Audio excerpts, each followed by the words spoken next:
Okay, my name is Jeff McCausland. I currently am a visiting professor at Dickinson College, where I'm sitting right now. I also work as a national security consultant for CBS radio and television, so I've been tied up in things Gaza and Ukraine pretty extensively for the last couple of years, and obviously since the 7th of October. In addition to that, I run a company called Diamond 6 Leadership and Strategy, and we do executive leadership workshops for corporate leadership teams across the country. We have got a particular focus working with large educational institutions, education associations, leadership teams from big urban school districts. Prior to this phase of life, I spent 30 years in the United States Army, and I was graduated from West Point, spent a lot of time in Europe because of the Cold War, commanded a battalion in combat during the Gulf War back in 1990 and 91. Was successful and lucky enough to work with Ace Clark at West Point on the faculty for a few years.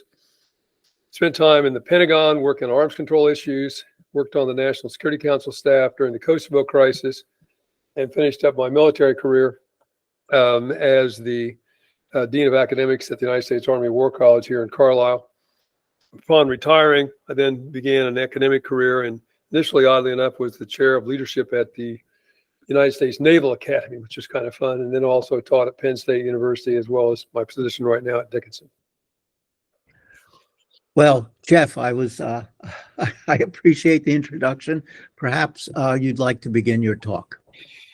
Sure. Well, it's first of all great to be with everyone, and I appreciate Lynn in putting things like this together, because it brings together a fascinating group of people, and I want this to be a dialogue as opposed to a lecture series.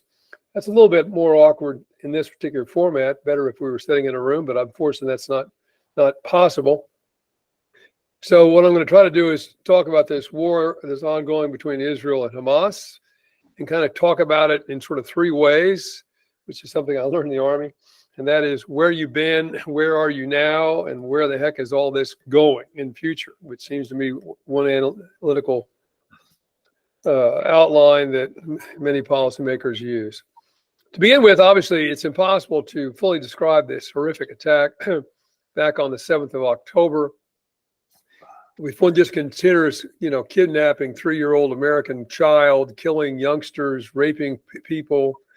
One pregnant woman was taken hostage, and it was reported to have delivered a baby while she was held, which means in many ways, as far as I'm concerned, that Hamas, if it had any shred of moral or legal legitimacy as a quote unquote legitimate political organization, that was lost on that particular day. The United States, somewhat ironic, you could say that this all occurred about the same time as the 40th anniversary of the bombing of Beirut, which was conducted by either, you could say, Hezbollah or a precursor Hezbollah in Lebanon, in which 241 Marines were killed. And we also know that this was a massive intelligence failure by the Netanyahu government. Even this morning in the New York Times, there's an extensive article outlining the fact that Israeli intelligence had ostensibly a complete 40-page copy of this plan, which was called Jericho Wall, but for a host of reasons that was ignored. Quickly on that, I would comment that I always found it interesting if one read the executive summary of the 9/11 Commission. It talked in one of the final paragraphs that this ultimately for the United States was a failure of imagination. And I think that also holds true for the Israelis.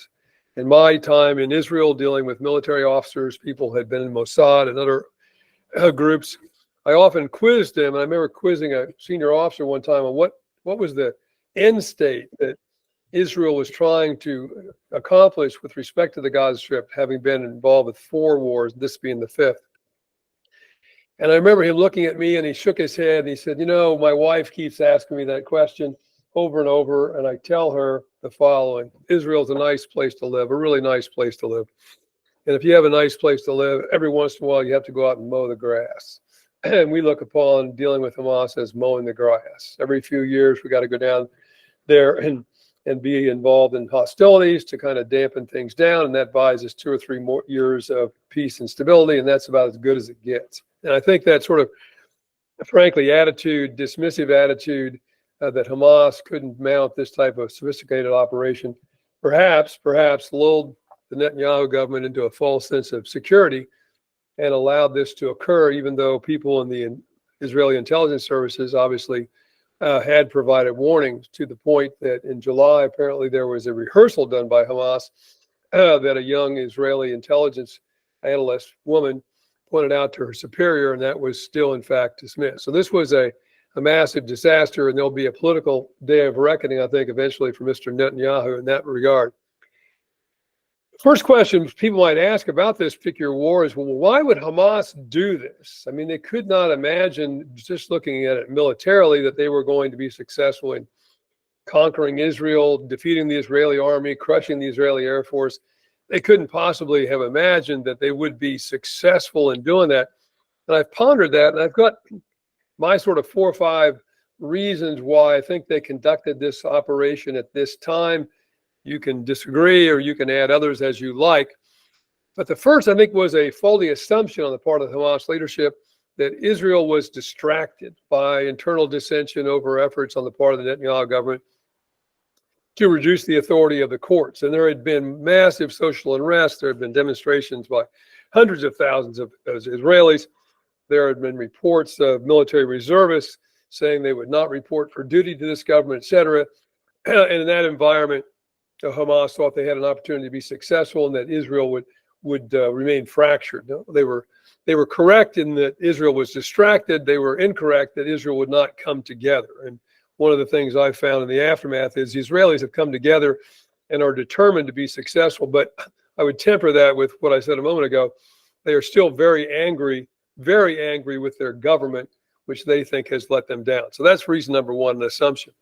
Reason number two is that I think for Hamas is there was a belief that they could be the administrators of Gaza or the representative of Palestinian people as a revolutionary movement, but they couldn't be both.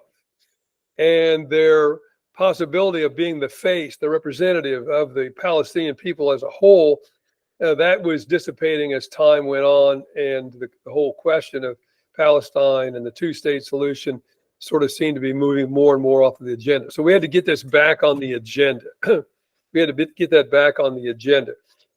And you could argue that however this war turns out, they have been successful in getting that back on the agenda. I've seen more talk in the different press and analytical pieces I look at about the two-state solution. I've seen more discussion of the two-state solution in the last 45 days than I've seen in the last 4 years. It seems to me that they've gotten that back on. Well, that'll be sustained in the aftermath is another question, but they got it back on the agenda. And they, I think, succeeded to some degree in becoming the face of the Palestinian people. If there was any competition, if you will, with them and Fatah or the Palestinian Authority on who really represented the Palestinian people, they have sadly been successful in that competition.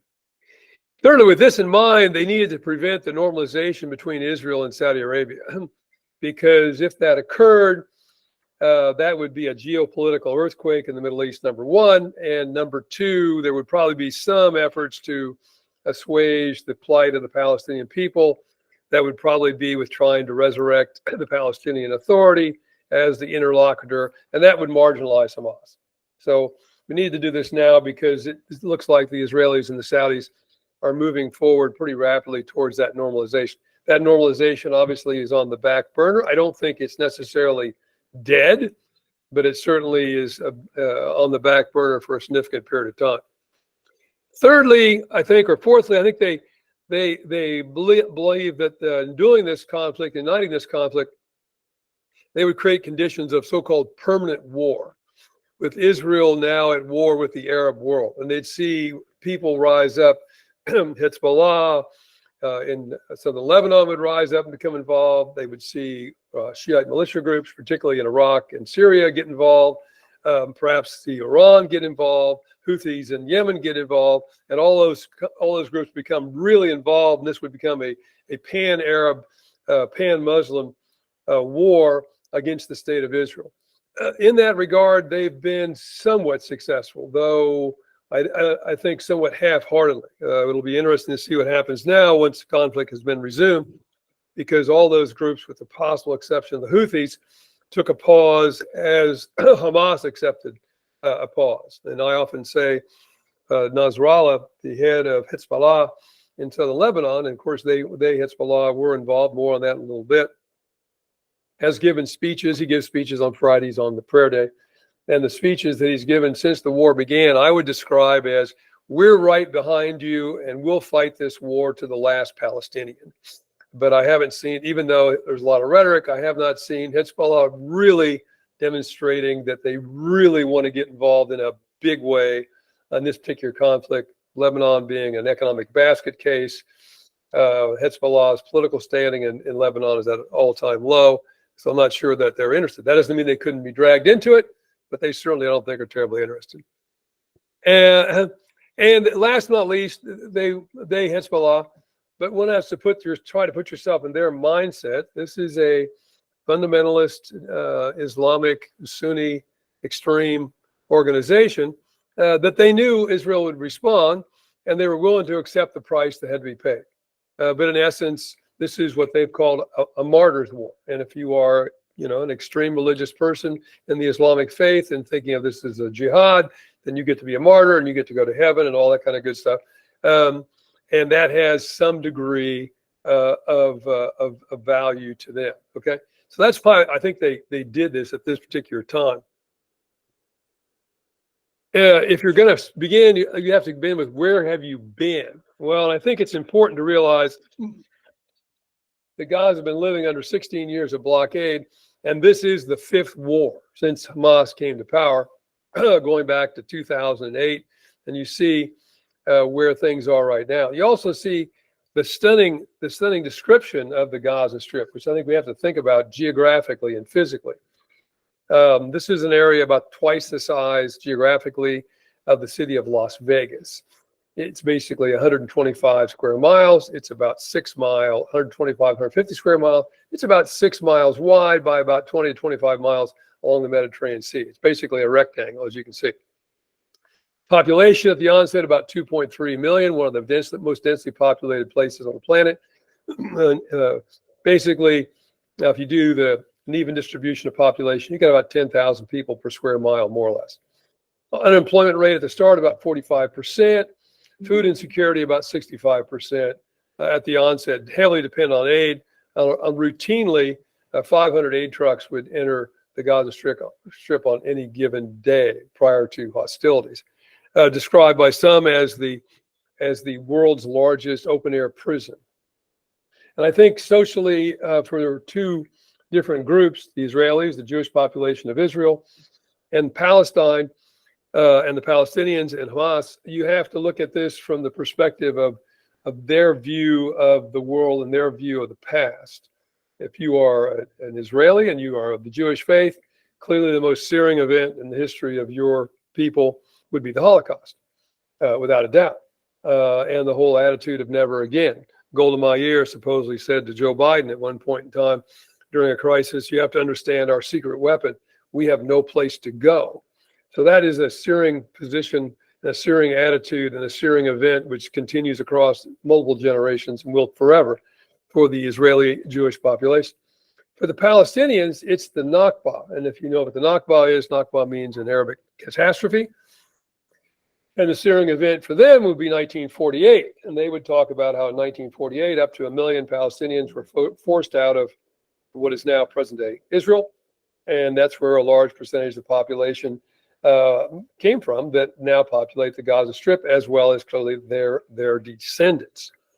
And in that population, they have a tradition that parents, as they age, will give the keys to their home, the home being back in Israel. Since they left in 1948, they will give those keys to their children to keep this sort of memory perpetuated.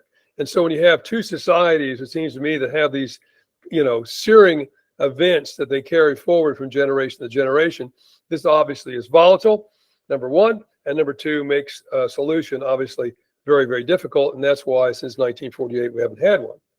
I also came across this comment, an acknowledgement of probably this problem by a very famous Israeli leader, and that being General Moshe Dayan, who after the end of the 1956 war was speaking at the funeral of a 21-year-old security officer who was killed in fighting by Egyptian and Palestinian assailants. And I'm going to read this to you because I think it's so telling about the whole conflict and where it comes from. Let us not today cast blame on his murderers. What can we say against their terrible hatred of us? For 8 years now, that was 1956, they have sat in the refugee camps of Gaza and have watched how, before their very eyes, we have turned their land and villages where their forefathers previously dwelled into our homes. Without the steel helmet and the cannon's maw, we will not be able to plant a tree and build a home. And that was 1956. And sadly, he was fairly prophetic in that particular regard. And I think it's important that you begin with this, because if one's going to think about, well, what's the solution? And that's what policy makers do. What is the solution? We got to know where we're coming from and know what kind of things we're dealing with and trying to formulate some kind of a solution longer term. Okay, where the heck are we right now? Well, you see, going from the upper left-hand corner around to the lower right-hand corner, Israeli tanks and armored vehicles basically enter the Gaza Strip on the 27th of October after several weeks of bombing. The Israeli ground forces then begin moving in earnest on the 1st of November. Prior to that, would have been raids. And they come in sort of three different directions. One from the northeastern corner there, one from the northwestern corner along the Mediterranean coast, and the third one coming in roughly across the middle, just south of Gaza City. And as this progresses to the 9th of November and then to the 27th, you see they basically cut the Gaza Strip in half and somewhat encircle Gaza City in the process.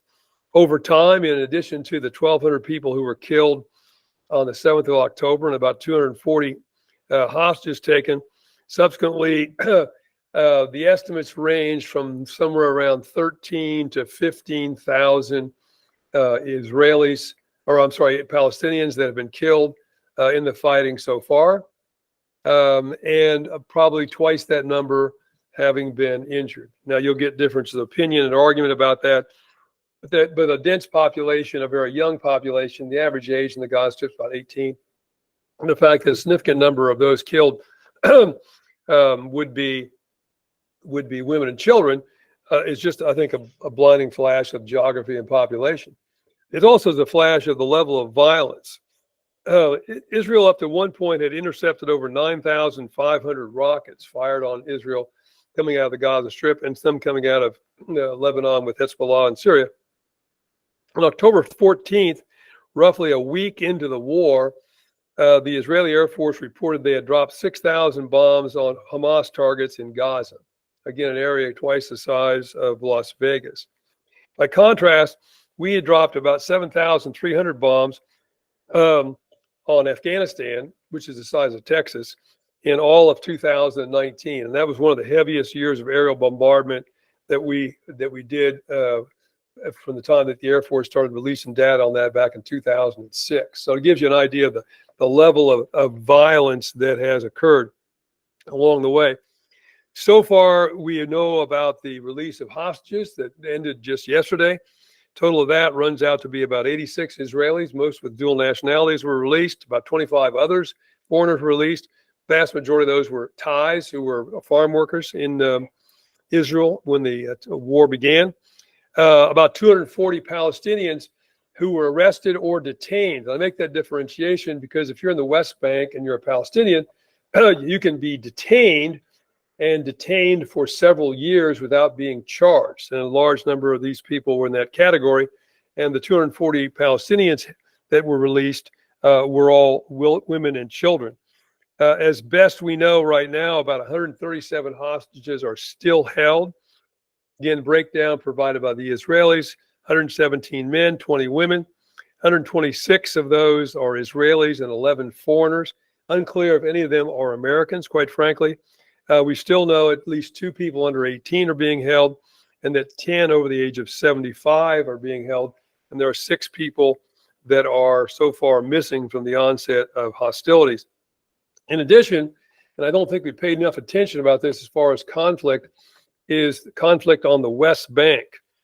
But since the war began on the 7th of October, over 200 Palestinians have been killed on the West Bank. and about 2,500 have been injured. That is in combat with Israeli Defense Forces, particularly around the refugee camp of Jenin. But also a large number of them were Palestinians actually killed or injured by Palestinian or by Israeli settlers who have been armed and have conducted attacks against Palestinians. Also, during the unrest on the West Bank, which has been going on since the 7th of October, Israel has arrested or detained over 2,000 additional Palestinians. So they released 240, but they've arrested 2,000 more along the way. Now, when Israel began these operations, they talked about having 5 objectives. First, dismantle or destroy Hamas. Number 2, minimize civilian casualties. Number 3, reduce the risk to Israeli troops. And therein is obviously the historical military conundrum. You know, if I absolutely want minimal casualties on my side, then I use a lot more firepower, artillery, and bombing. Okay, if I'm trying to minimize civilians, then I kind of have to put more of my troops at risk. And that's just that's a military problem that anybody that's been in the military and been in combat, I think, understands. Recover the hostages and avoid a wider conflict with Israel, with the nations around the world. So that's kind of where we're at right now. About 80% of the population of Gaza has now been displaced. Most of them have fled south, and we've seen a breakdown in the healthcare system. The World Health Organization suggests, excuse me, more people in the Gaza Strip could die from disease than have died from combat so far. Both sides have been adjusting their force posture.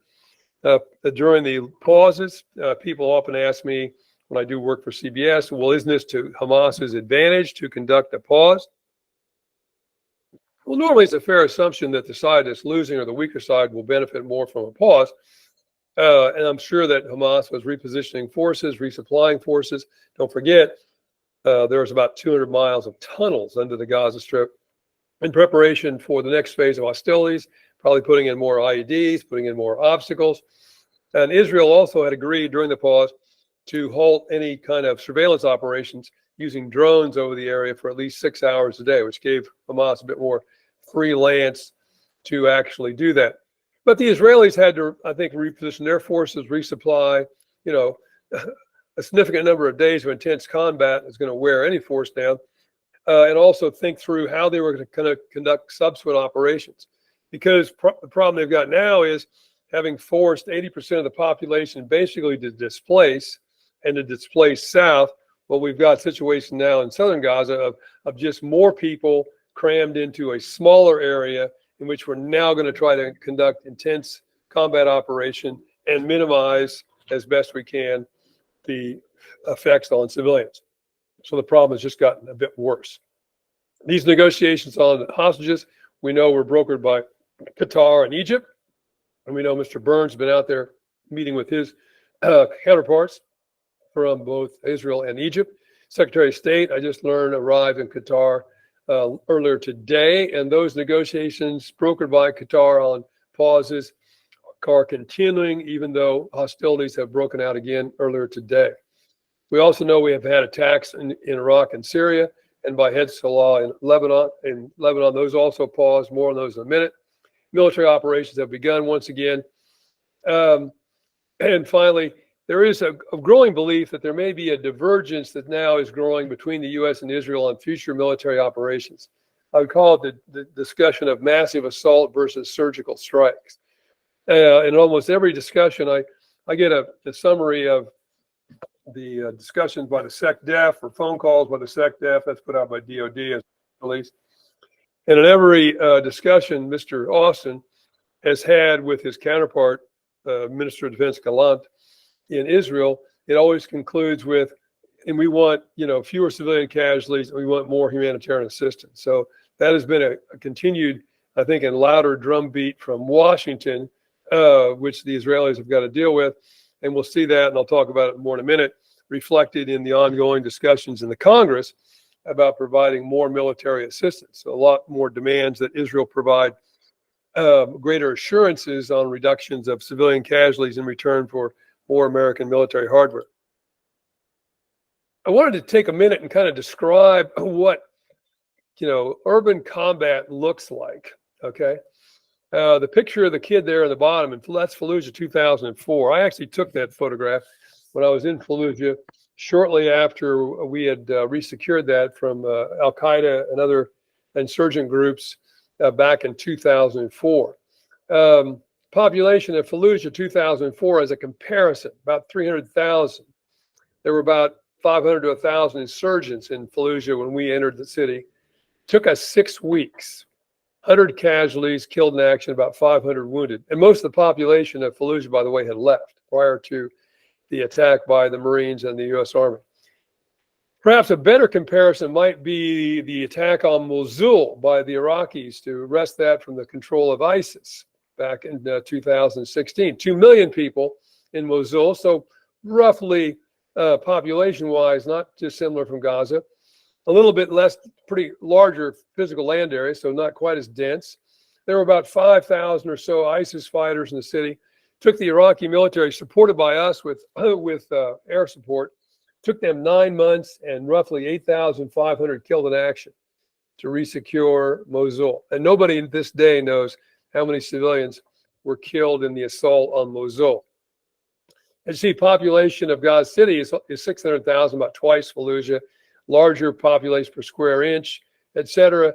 And the estimates are Hamas has somewhere between 25 and 30,000 fighters in the Gaza Strip. And oh, by the way, there were no tunnels in Mosul or Fallujah. But I remember, to give you a little bit more granularity on this, I remember walking the streets of Fallujah with a Marine security detachment, and I noticed that every building had 2 large black X's painted by the doorway. So I asked this Marine, what the hell is that all about? And he said, well, sir, you have to understand that we check every building twice. We go into every room, every closet, every basement, every attic to ensure there's no insurgents and to ensure there's no weapons left behind, explosives left behind. They might try to slip in and recover. So imagine you're trying to do that in an area that's got 2.2 million people. And the other thing that I would say is different between Fallujah and Mosul and Gaza City, is the tallest building I ever saw in these places was about 3 stories, with the exception of a mosque. The films and photographs, I've not been to the Gaza Strip, but the films and photographs I see of Gaza and the Gaza Strip, I'm always struck by the number of multi-story apartment buildings there are, and the challenge that is then in heavy combat operations. And obviously you have other problems, and that is as you use more and more bombardment in the onset, you create more and more rubble, makes it more and more difficult for you to maneuver in those tight quarters. So just fighting in a city like this is just an enormously difficult proposition. Where are we going? Well, I think one of the things we got to worry about is the Israelis always talk about the 6-day war back in 1967. This could be the 6th front war if we're not careful. And that's the one thing that in many ways worries me the most. And I have to say, it seems to get, for whatever reason, the least publicity. Okay, we seem to focus on the fighting in Gaza, the pause, hostage release, renewed fighting. But the one question that the Israelis in that particular front, I don't think have addressed, at least publicly, is that old question that we always said was never asked in Washington, which is, and then what? And then what? Okay. Your goal is to destroy Hamas. Well, okay. To me, that's a fine bumper sticker. I don't find that to be a great strategy. What does that mean? Military force is a means. It is not an end. And you use military force to shape conditions whereby you hope to gather and gain greater stability. So what does that look like? If you're going to, kill them all, well, you can do that and have the peace of a cemetery, but I'm not sure that's feasible. Number one. Number two, if you're going to try to destroy their military capabilities, but then physically occupy and control 2.2 million people, well, the rough ratio is always somewhere between 5 to 10 soldiers per 1,000 to control a population. And the math on that would say that's 40 to 50,000 soldiers that Israel would have to station permanently in the Gaza Strip. That small piece of ground would tie up 50 to 60,000 soldiers for a indeterminate period of time. I remember one time talking to a British officer about in the 1990s about what the British Army had accomplished in Northern Ireland since they had occupied Northern Ireland since 1968. He looked at me and he said, "We have achieved an acceptable level of violence, and that's all we have done, is acceptable level of violence. We have put this thing on pause, but we're no closer to a solution." So seems to me very crucial to answer the question, and then what? Second front, talked about that a bit already. That's the front amongst the Palestinians on the West Bank and settler attacks on them. We have Itamar Benjamin Gvir, who is the Minister of National Security in the current Israeli government, who has actually been on the West Bank handing out free assault rifles to Israeli settlers. In the middle of this conflict, we had the Biden administration announced sanctions against certain Israeli settlers. So I thought was stunning that that would occur in the middle of a war, just to get them to halt the attacks on Palestinians. We have Hezbollah attacks until Lebanon, Syria. As I mentioned before, artillery, mortar, some rocket fire. More on that in a minute. That has been put on pause, remains to be seen. I have not seen, maybe somebody has, I have not seen any report so far of them resuming firing. It curiously has been the Houthis in Yemen who have had multiple missile and drone launches against Israel and also seized one commercial ship. This is a very odd story. It was a Bahamian flag ship owned by a British company, but the owner of the British company happens to be an Israeli. So that's the connection. And they have captured that ship. They have imprisoned the 25 members of the crew, none of whom are Israeli, none of whom are American. They're all a combination of Bulgarians and Filipinos and a few others, but they are actually hostages too at the moment. And the Houthis have threatened to recommence attacks against Israel if this pause ends. We have also had several cases where U.S. Naval vessels, the USS Carney being one, which shot down either drones or missiles launched from Yemen in the direction of Israel. The Carney most recently did that just in the last couple of days. And then finally, we've had over 70 attacks on U.S. forces in Syria, Iraq prior to the pause. And there has been claims by the Shiite militia groups conducting those attacks that they will recommence now that hostilities have recommenced on the Gaza Strip. This, to me, again, is a story not talked about enough. We've had American soldiers bombarded 74 times since the 17th of October. We have done 4 airstrikes in response against these particular groups. But that has not gotten a lot, I think, of attention. We've been fortunate that there have been no major casualties. A number of guys ended up with concussions, but are all reported returned to duty. But it was reported that in one case, a drone packed with explosives hit the roof of an American barracks in Erbil, Iraq, but it dudded out. It did not explode, fortunately. So this, to me, is kind of Russian roulette that we're waiting to see something really awful happen involving American forces, which could result in, obviously, a rapid escalation and greater violence. In the midst of all that, it's interesting as well, during the pause, it was reported that Saudi Arabia offered to increase large-scale investments in Iran in return for Iran working to bring this to a close, avoiding escalation, and maintaining greater control of its proxies, realizing that the groups in Syria and Iraq, as well as Hezbollah, are clear proxies of Iran, Houthis as well. Hamas, I would describe more as a client of Iran, not necessarily a proxy. That may be a definition without a great difference. But whether or not the Iranians are interested in that kind of an offer by the Saudis remains to be seen. But I think to some degree, this also suggests to us, since we're talking geopolitics, that this conflict in a way is part of a long-standing historical conflict between Iran versus moderate Sunni Arab countries led primarily by Saudi Arabia over who is going to be the major regional power. That's really, in many ways, the backdrop of all this. Iran leading the so-called axis of resistance, Shiite groups in Iraq and Syria, Hezbollah in Lebanon, the Houthis in Yemen, trying to assert greater control across the region as opposed to Saudi Arabia. Then finally, of course, we've got the sixth front, and the sixth front is the information world war globally and the war at home.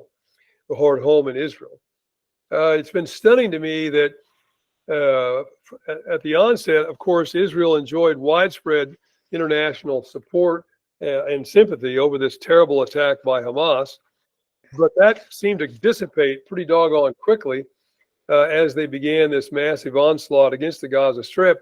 And now you could say it seems almost going against Israel in many quarters. So we see large-scale demonstrations in Washington, London, other capitals around the world, particularly in the Middle East, against Israel, and growing international pressure for Israel either to limit its attacks on the Palestinians or in some fashion try to bring the war to a close.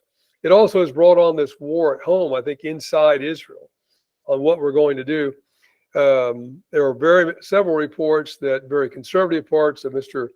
Netanyahu's administration, who are part and parcel of his coalition, had said that if the war does not continue, if we don't recommence this war soon, we're going to pull out of the coalition, which could actually bring the government down. Now, that has not occurred and hostilities have begun.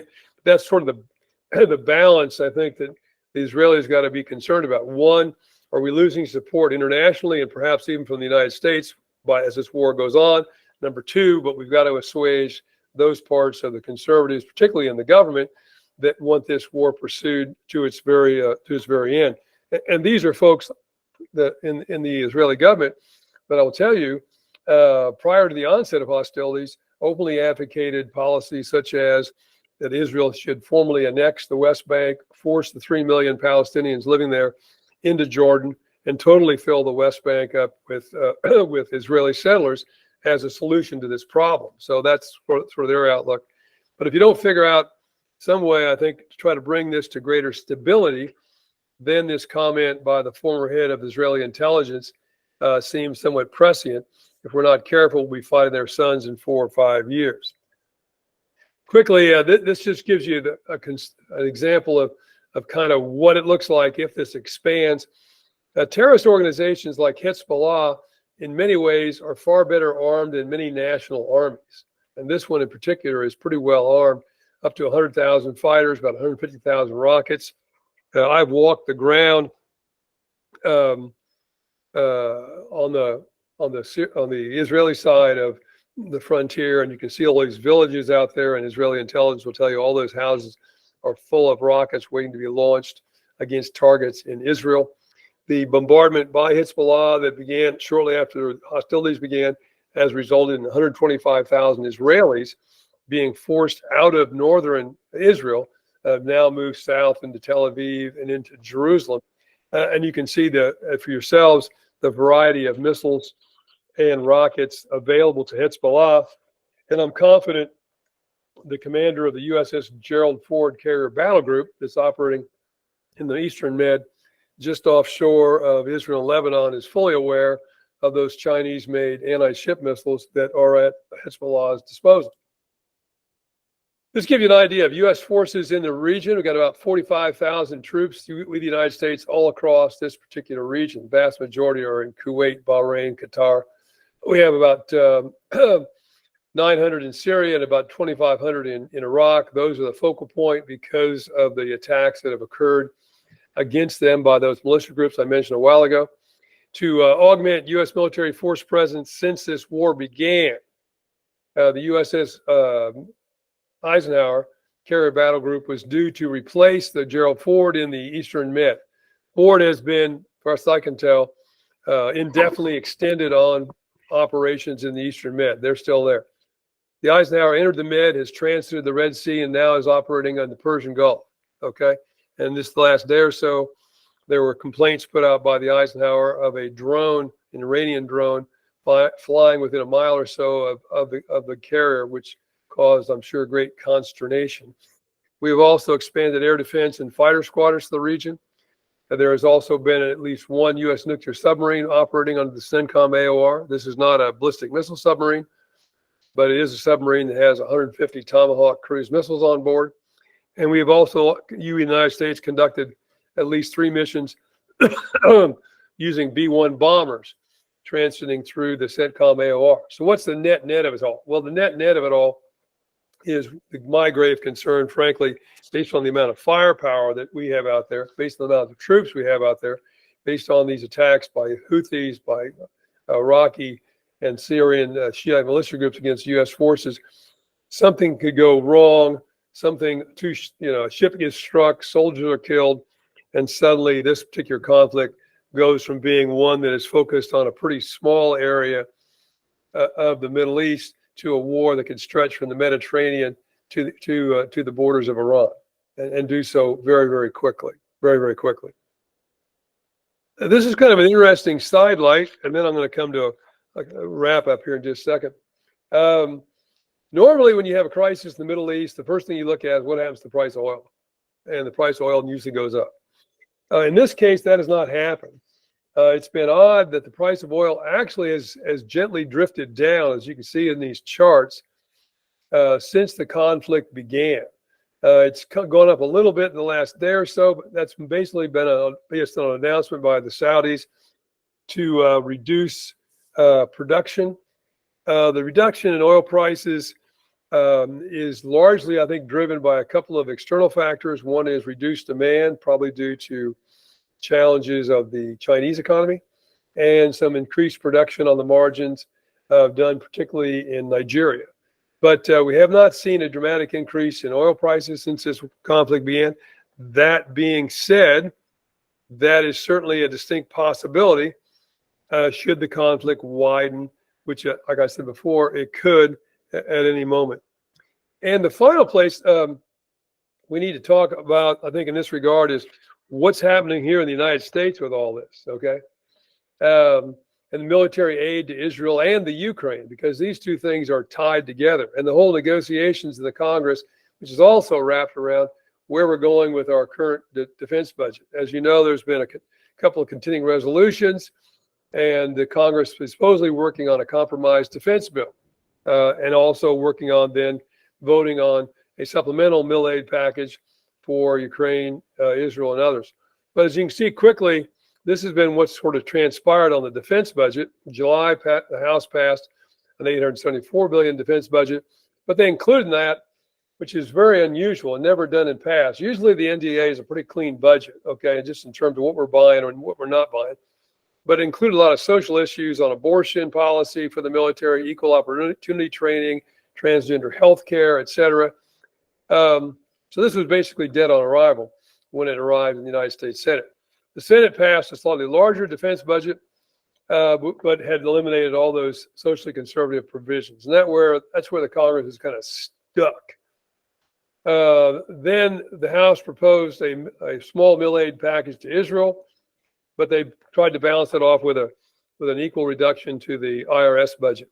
That also was dead on arrival in the United States Senate and was scored by the Congressional Budget Office as being a net loss in revenue for the United States, because the $14 billion reduction to the IRS translated to about a $30 billion loss in tax revenue collection over several years. So it actually was not, a balancing of the budget. In the midst of all that, President Biden did propose this $150 billion aid package, kind of bringing everything together. It included about $61 billion for Ukraine, about $14 billion for Israel, about $9 billion in humanitarian aid. So that would probably go to Palestinians, about $7.4 billion to Taiwan, and then about $14 billion for enhanced border security, which is something that Republicans, particularly in the House, had insisted upon. And that is still sort of on the table. Mr. Schumer, the majority leader in the Senate, has said that he is going to bring that particular package back up for a vote in the Senate sometime next week. My guess is, and this is one of the odd things about it going on in the United States Congress at the moment, is that's very likely to pass the Senate. The Republicans in the United States Senate are very strong supporters of Israel, of course, and very strong supporters of Ukraine. Mitch McConnell, the Republican leader, is one of the most outspoken supporters, particularly of Ukraine. On the House side, though, the current speaker, Mr. Johnson, has not been willing to even bring that to the floor.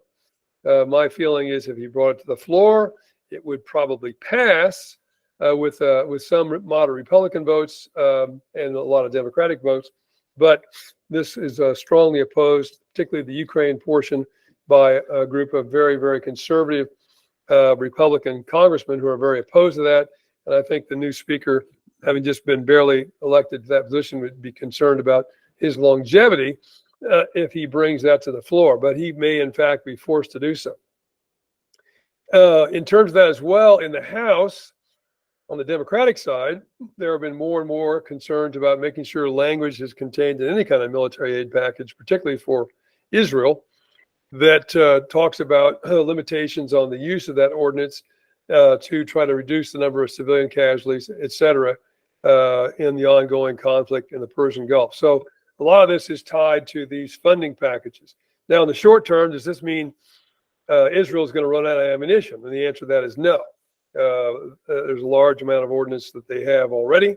They've expended a lot. We have 6 storage areas for our own contingencies on the territory of Israel. My guess is some, if not a lot of that, has already been given access to. Probably it has a bigger impact on Ukraine. Why bring us together as one big package? Well, it's obviously to try to find a compromise where everybody's got something they like and something they don't like, which is usually the way congressional packages work. But there may be some effort on the part of people in the Senate or the House to break this into separate parts as opposed to one big package. Long and short of it is what happens in terms of military assistance to Israel or Ukraine. And this war in the Gaza could go on for a long period of time, and Israel could become very, very desirous of more mil aid. Remains to be seen. With that, I am going to halt, and I'm going to stop.